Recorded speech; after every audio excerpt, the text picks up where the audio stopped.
So, what do you, a massive blue whale, and a single tiny bacterium all have in common? It sounds like a riddle, right? But the answer is actually one of the biggest ideas in all of biology. It's called cell theory, and today we're going to crack it open. To really wrap our heads around this huge idea, let's start with something, well, something tiny and kind of annoying, something we've all experienced, the dreaded paper cut.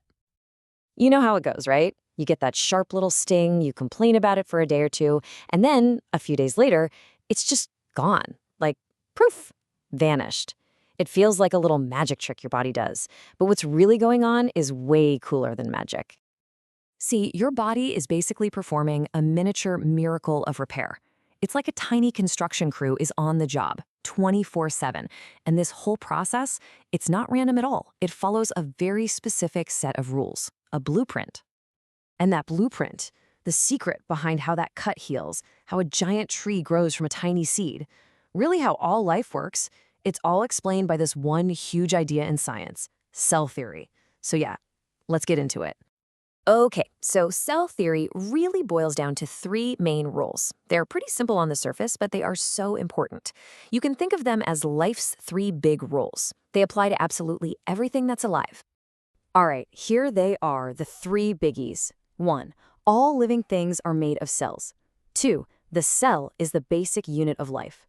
And 3. All cells come from cells that already exist. Let's break down that first one. All right, rule number 1. So the first principle is that all living things are made of one or more cells. And I mean everything, from a single-celled amoeba swimming in a pond to a giant sequoia tree to, well, you. If it's alive, it's made of cells, period. No exceptions to this rule. Okay, moving on to number 2.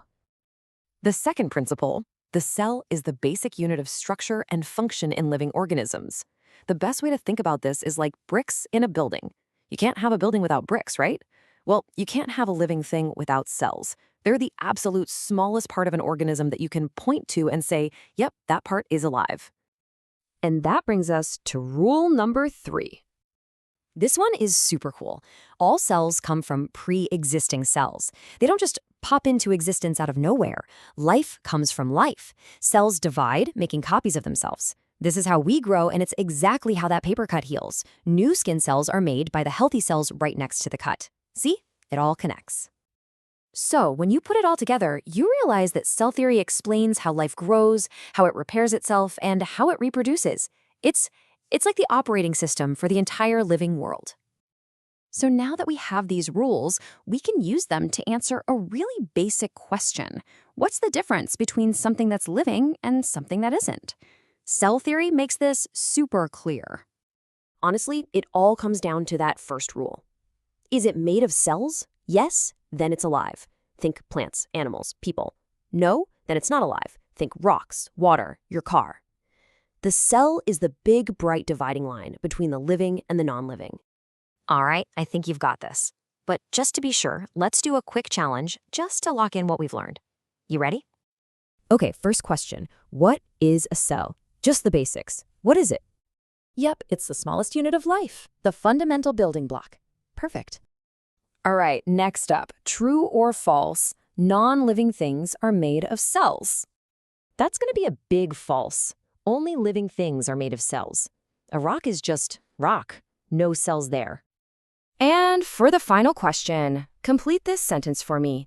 All cells come from pre-existing cells. You got it.